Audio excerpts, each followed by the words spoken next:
반갑습니다. 상처 입은 상담사 엘로입니다. 상처가 보석이 되다. 상처 입은 상담사 엘로이. 여기는 어디로 보이나요? 네, 바로 여러분들의 무의식을 자극해서 의식 속으로, 무의식을 의식으로 꺼내는 그 작업을 하는 상담실입니다. 오늘은 왜 제가 이런 영상을 찍게 됐냐고요? 해석이라는 것을 배워보기 위해서 이렇게 무의식적인 무드로 여러분들과 함께 강의로 초대하게 되었습니다. 오늘 여러분들이 배워야 되는 것은 바로 해석이라는 겁니다. 제가 예전에 여러분들께 한번 말했을 거예요. 해석은 좀 쉽게 넘어가겠다. 그 이유는 이렇게 여러분들이 해석을 배워도 절대 써먹을 수 없는 것이 해석이다. 특히 우리 초보 상담 선생님들께는 더욱이 해석이라는 건 어렵습니다. 해석은 일반적인 상담 용어라기보다는 정신분석학에서 파생된 용어입니다. 하지만 일반적 상담에서도 해석이라는 것을 사용할 수 있기 때문에 여러분들이 기본적으로 알아야 되는 상담사의 면담법으로 이해하시면 될 것 같습니다. 정신분석학에서 말하는 해석이란 무의식을 의식으로 초대할 때 내담자가 알아들을 수 있도록 연결해주는 어떤 해석적인 차원을 보고 얘기하는데요. 일반적인 상담 면접법에서 말하는 해석은 조금 다릅니다.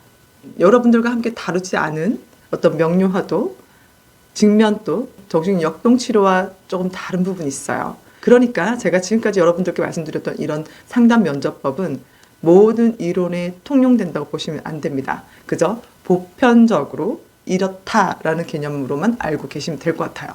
특히 해석 부분은 여러분들이 이렇게 동영상으로 몇 번 들어서 알 수 있다? 없습니다. 이거는 반영보다 더 어려워요, 사실. 그래서 많은 상담사들이 아직도 이 해석 부분에서 실수를 하고 있고 남의 다리 긁는 소리를 하고 있는 그런 슬픈 소식이 종종 들리기도 합니다. 더 이상 쌉소리 그만하고 바로 해석으로 들어가겠습니다. 레드 선. 우리가 면담법에서 말하는 해석은 뭐냐? 정신분석의 어떤 해석이나 정신역동치료에서 해석이라기보다는 내담자가 지금까지 자기만의 어떤 사고 체계가 있을 거예요. 나는 이래서 이런 문제가 생겼어. 그런 어떤 내담자의 어떤 신념이 있겠죠. 그것을 상담사는 좀 다른 측면으로 돌려주는 거예요. 내담자가 보고 내담자가 생각하는 그 틀을 좀 더 확대 해석해 준다는 겁니다. 자기 자신을 볼 때 이렇게만 봤던 내담자가 좀 더 넓게 보게 된다면 어떻겠어요? 자기 이해가 그만큼 넓어지겠죠.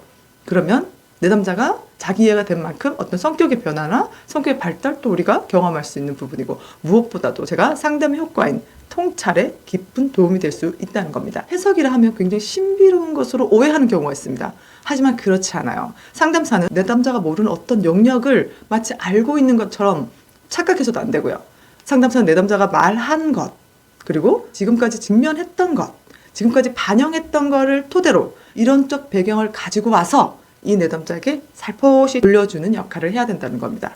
그렇기에 간혹 깊은 반영이 해석이 될 수도 있고 부드러운 직면이 해석이 될 수도 있다는 것 명심하세요. 해석을 할 때는 여러 가지가 있는데요. 상담하게 돼서 정의하는 교수님들마다 학자들마다 조금씩 달라요. 예를 들어서 여러분들이 정신분석학이나 정신역동치료를 하게 된다면 반드시 해석에 능통한 선생님들이 되셔야 됩니다. 하지만 인간중심이라면요? 인지행동치료라면요? 해석은 하지 않습니다. 인지행동치료는 해석과 비슷하게 어떤 신념에 대해서 알려주는 건 있어요. 인간중심은요?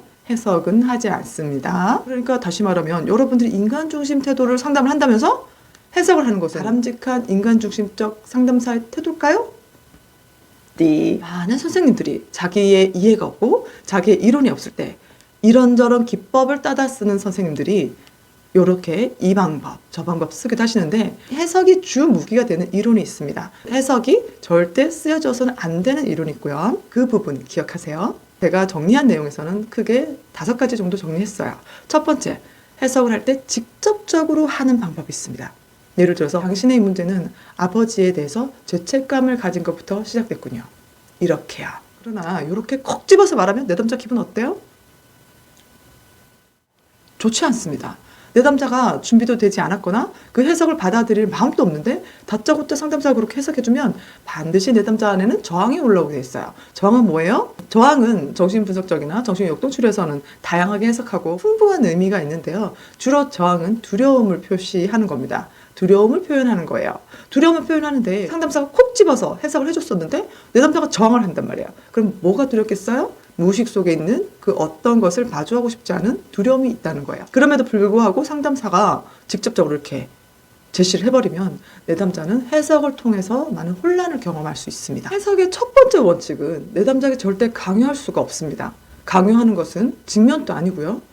내담자가 알아들을 수 있을 때에 내담자 것을 돌려주는 것일 뿐입니다. 그렇기 때문에 직접적으로 해석할 때는 내담자의 어떤 상태도 당연히 확인돼야 되고, 그리고 내담자가 이렇게 아니라고 표현했을 때는 바로 그것을 수정해야 되는 상담사의 노련함도 필요하죠.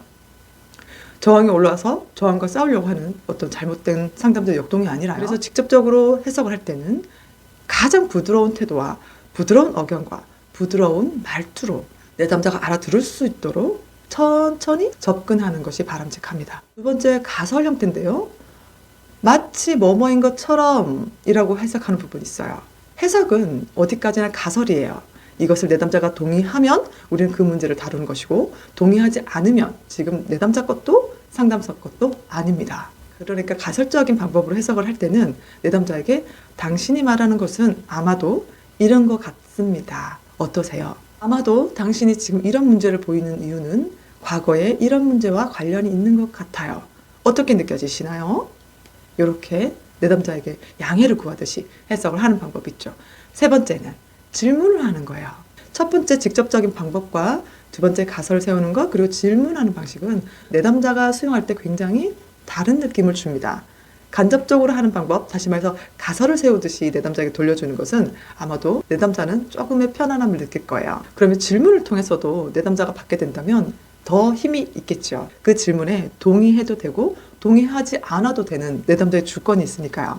해석을 할 때는 이렇게 질문을 던지듯이 당신은 이 부분을 어떻게 생각하시나요? 당신은 여지껏 아버지가 당신에게 가치가 없다고 말씀하셨어요. 그래서 지금 또 마치 제 앞에서 가치가 없는 사람인 것처럼 체념하고 있는 것처럼 보이는데 제 말이 어떻게 들리나요? 혹시 아버지의 그런 비난들이 지금 또 그 마음속에 살아있듯이 당신에게 계속 당신을 가치 없다고 말하는 건 아닐까요?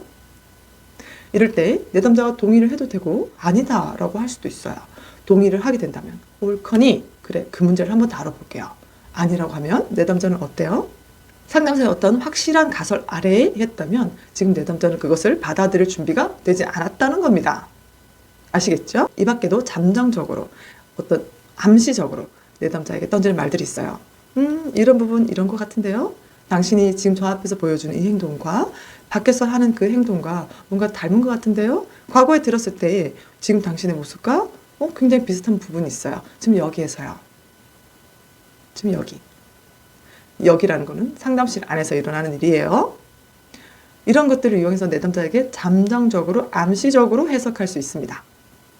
끝으로 너무나도 확실하다. 상담사가 내담자랑 상담할 때 반복적으로 다뤘던 문제인데 계속 내담자가 알고 있으면서도 부정하고 있고 어느 정도 자아의 힘이 있는데도 거부한다는 거죠. 그러면 이것을 다양한 언어나 다양한 말투나 다양한 상황들로 계속해서 포기하지 않고 드러내는 겁니다. 이것을 반복적 제시 방법이라고도 합니다. 혹은 내담자가 소화할 수 있는 만큼 조금의 어떤 반영 수준의 해석으로 시작해서 계속해서 깊이 있는 해석으로 들어가는 방법이 있죠. 그것은 점진적 해석 방법이라고도 합니다. 이 밖에도 정신역동에서는 왜냐하면이라는 가설도 있어요. 당신은 지금 또 나한테 잘 보이려고 한다. 왜냐하면 당신이 여기서 나에게 매일 음료수를 사오기 때문이다. 이것은 마치 당신이 어렸을 때 친구들과 관계에서 계속적으로 인정받고 내침을 당하지 않으려고 그 친구들 음식을 제공한 것과 비슷한 것 같다. 이런 것도 해석이겠죠. 더 이상 나랑 관계에서는 필요하지 않다. 당신은 나한테 충분한 지불을 했다.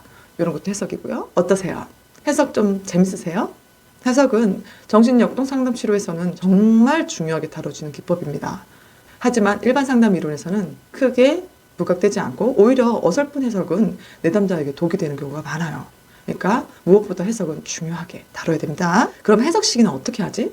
해석은 다시 말씀드리지만 내담자가 이것을 받아들일 준비가 충분히 되어 있느냐예요.